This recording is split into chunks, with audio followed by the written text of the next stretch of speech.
Hello and welcome to another Today's Decay, November 9th edition, where we celebrate births and beginnings of everything important since the dawn of time. And on this day in 1892, Maybelle Normand was born. Early film actress and director, worked with Chaplin, Fatty Arbuckle, a bunch of other people, was involved with a series of sex and drugs and 1920s version of rock and roll type debacles, may or may not have. I feel like all of her life story, much like who did we talk about yesterday? Whatever we talked about yesterday, similar. You know, people who are featured in Hollywood Babylon. There's a level of questioning what you're reading, but she definitely lived it up regardless. And there was certainly multiple murders and drug issues involved. No relation necessarily with one of her co-workers, Fatty Arbuckle, which is kind of a whole different story some other time. Also on this day, 1910, Irving Klaw was born.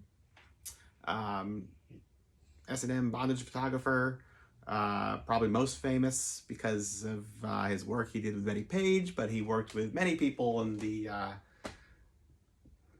mid-century of the last century.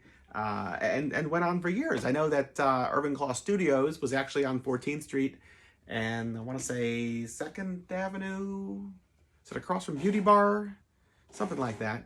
And was for a long time, like certainly into the 70s, maybe even 80 or early 80s, I don't know. It was like a storefront. You could walk in and like purchase photography.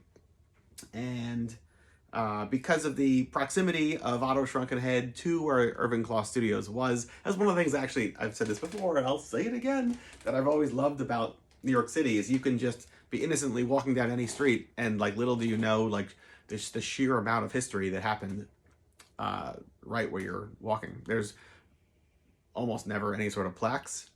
The whole like, well, here's where CBGB's was, okay, fine, but like every street, every block, something. Who lived here? Who did this? What happened down this avenue? Irving Klaw Studios being one of those things. Like just to think, like here he was shooting away in the back of his walk-in shop. Totally dig it. So anyway, right, due to the proximity of Otto Shrunken Head, where me and Mike Mortician were running the Midnight Monster Hop every month since 2003, up until relatively recently. We did a Lux Lives event, which we were doing annually around the anniversary of Lux's death, which was a art auction with Lux interior or Cramps inspired artwork, and all the auctions started at $13.13, and they were silent auctions, stuff from all over the world, and people could bid from all over the place, and then we'd ship it out, and whatever the auctions went for, all that money, all the proceeds went to Best Friends Animal Society in Lux Interior's name. So one of those times, we also gave out the coveted Irving Klaw Award, which had to go to the Colbys. It was necessary. Christine and Alex Colby won the Irving Klaw Award. Very prestigious. The only time it's ever been given out. Very important. In part because we felt like we had some camaraderie with our down the street neighbor, Mr. Irving Klaw himself. They were very touched. Nobody was expecting it. Yeah. Also on this day, 1923, Hank Mazel was born. This is a cool story. I don't know how true this is, but I'm going to say it because I want to believe it. So Hank Mazel in 1950 some odd wrote and recorded a track called Jungle Rock, and it never went anywhere.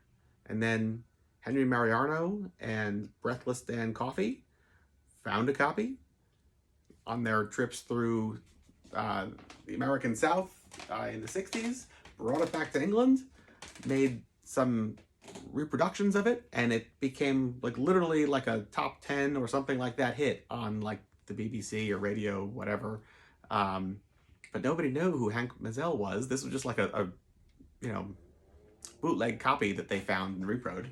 And then people, whether it was Henry Mariano and Dan, I don't know, but somebody wound up going down through wherever he lived and like found him. I want to say the story was he was pumping gas And they're like, "Are you Hank Mazzell?" And they were like, "Get away from me." He was Hank Mazzell, but he didn't even remember recording this song and had to like relearn how to play it. And they're like, "You have like a top 10 hit on the radio in Britain. You have to come with us." And like, who's gonna believe the story, right?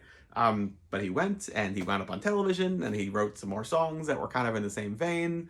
And this is kind of like the beginning of like eventually what led to like British rockabilly and then neo rockabilly. Before that, you have like the rock and roll revival, where people are celebrating the likes of Gene Vincent and Eddie Cochran and like the big names. And here was one of those guys who would not have had any sort of radio play in 1950 whatever, and it never continued doing anything and never played outside of his hometown basically. And it's the beginning of like really rare obscure stuff. Yeah, anyway, that's Hank Mazzell. Imagine. Also on this day, 1930, the cartoon Gypped in Egypt premiered. This is one of those Aesop's fables, Aesop's tales. I forget what it's called. It's almost like, I actually have a film print of it, and I was going to set up the projector, but I just have been too busy today. But it's really good. It's one of those spooky Egyptian-themed late 20s, early 30s cartoons with like dancing skeletons and mummies, and well worth watching. Gypped in Egypt. Carl Sagan, born on this day, 1934. A man who should have lived a lot longer than he did, but glad he existed for the time he did. And on this day, 1957, Shock with Dr. Lucifer premiered, a horror host whose content is sadly lost today. And that is it. So, celebrate some of that stuff. Jungle rock all night long. Until tomorrow, goodbye.